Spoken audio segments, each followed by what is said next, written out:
Bog svima! Danas vas najprije vodimo do Nade Grgurić, naše najstarije članice, a onda i do bistranske pjesnikinje Vere Grgac. Gospođa Nada rado nam je govorila o adventskom i božićnom razdoblju.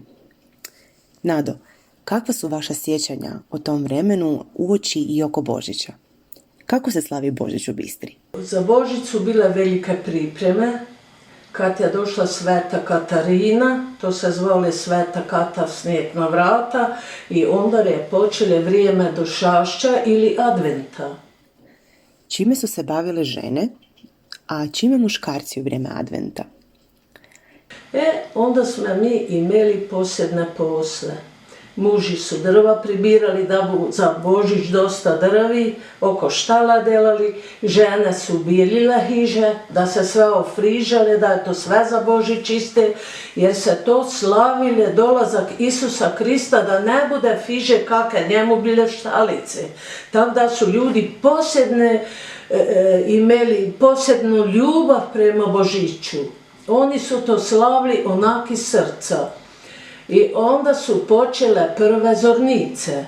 Jeste li kao i danas palili adventske svijeće? Mi smo sebe užgali kad smo večerali ili objedvali svijeću.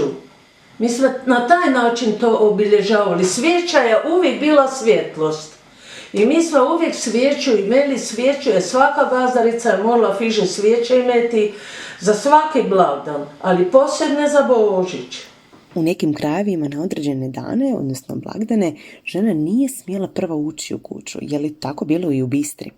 Prije Božića je Katarina, pa dojde Barbara, pa na Barbaru nije smjela baba fižu, žena, k mene ili k drugom susjedu. Na Badnjak kad su kinđali. Još jutre tak, ali već od pol dan nadalje više se nije išle. Ako je neščik nekemu išel, to nije smjela biti žena.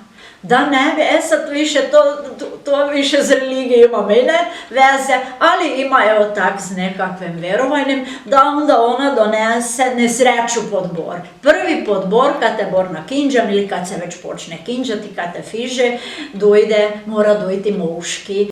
A što ste još radili tijekom adventa? I nikad se nije zelene Crnogorica nosila fižu do Badnjaka.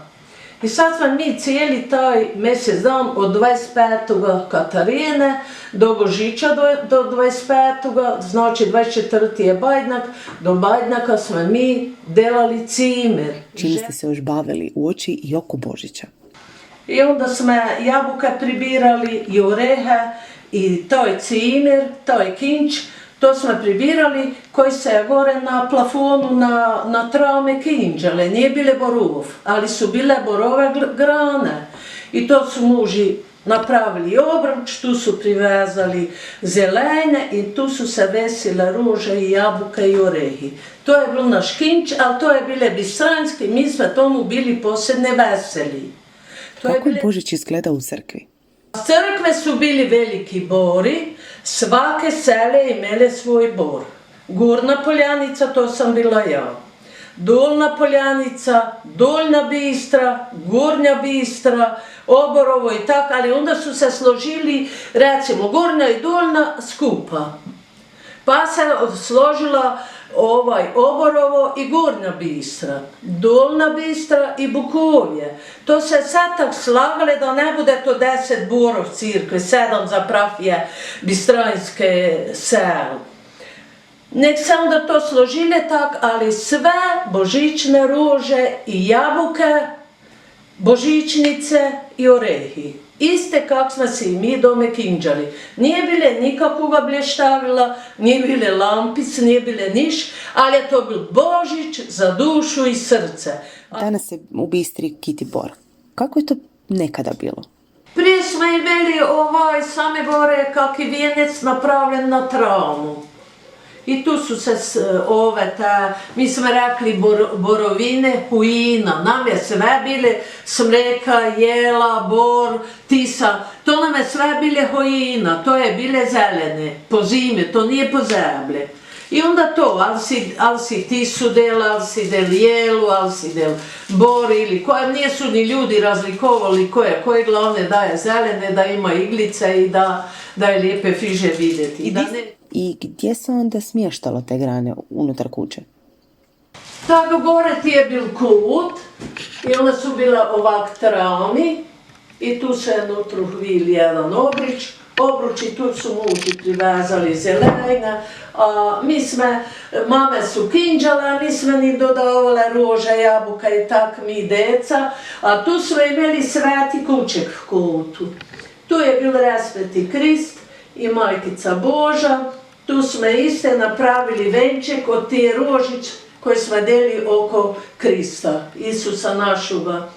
I onda to je bile posebne za Božić, to su bistrani, ali ne znam gdje se još gore na traume kinđali, denešni plafoni, evo, tak smo kinđali. Svoje uspomene podijelila je s nama i poznata bistranska pjesnikinja Vera Grgac. Ona je u 2022. ovjenčana maslinovim vijencem na 32. svehrvatskoj jezično-pjesničkoj smotri Croatia Rediviva, ča kaj što. Gospođo Vera, puno ste nam toga rekli o božićnim običajima i pjesmama. Kakve su vaše uspomene na božićne dane u djetinjstvu? Skoro na vijek je snega bile za Božić, to je mjesec dan kesne. Ja ne pamtim da nije bile snega. Mojte bili terile te male mene, ali na vijek je bile zima i zmrznica i onda su znali jutre skuhati vina lijepe skuhati i onda u te deti klinčeka, onda su znali sebe male pucnuti ili male rakije, ruma dedu je imal, ali na vijek je mama dela klinčeka. Ali su i nam dali male, inače djeca nisu pila i nisu nam dali, niti smo mi tražili, ali kuhanega vina nam male slatkega mama na vijek znala dati, to se jutre stopile, inače smo čaj pili koji smo nabrali sami, čaja, gamilice i šipka. Jeste li tada dobivali darove za Božić? Sad koji podborim? Sega. Nismo mi bili vadni igračka, mi smo bili kreativni, pak smo si sami igračke delali od krpja i lopte i sikak. Ali dobro tu i tam nešto je. Naša mama je znala štrikati i ona bi nam štrikala rukavice nove, pak onda šal, pa kapu, pak sviter i to bi bile za Božić. Već kad smo vekši bili, onda nismo tolike, ali tu i tam kakvu knjigu, sjećam se, tata nam je bil kupil Snjegulicu i koje još bile? Nekakve slikovnice dječje, evo ga, to smo listali duge, a nije bile onda niti čude knjig za kupiti, niti su oni čude v Zagreb išli. A sjećate li se još nečega iz ovog zimskog razdoblja? Po zime su rubje parile, nije bile veš mašini, po zime su i mene na potok išle, ali kad su za paranicu, to je bila drevena kaca, tera je imala dole tutek, teri se zatrdili i onda su pepel pribirale, pepel je bil same od bukovega drijeva, on ima najviše lužine u sebe, kalija, a to je osnova i denes za sopom.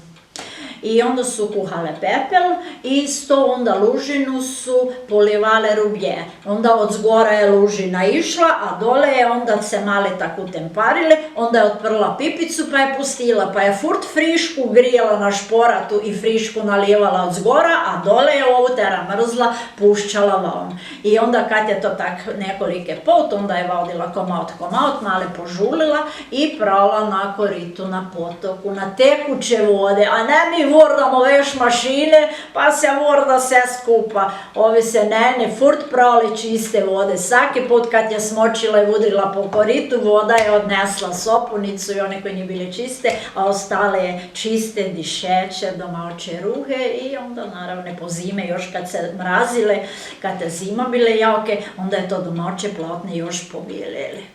Budući da je Nada ujedno članica Kuda Bistra, naš razgovor završili smo kako drugačije nego pjesmom. Svaki narod čuj, i Betlemu pristupljuj. Zaista smo ponosni i sretni na ove uspomene koje sada imamo u spomenaru. Hvala vam što ste bili s nama.